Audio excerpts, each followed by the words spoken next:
How to turn on off flashlight on Android. Hey everyone, welcome back to the channel. In today's video, I'll show you how to turn on or off the flashlight on Android in seconds. So now, without further ado, let's get started. So here, let's start with a quick method. So simply swipe down from the top of your screen to open the notification panel. And now here in this section, simply look for the flashlight icon.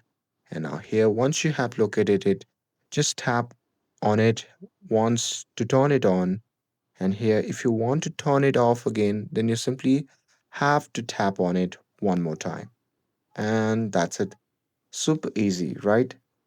And with this, if you found this video helpful, then don't forget to like, share, and subscribe to get updated for more videos.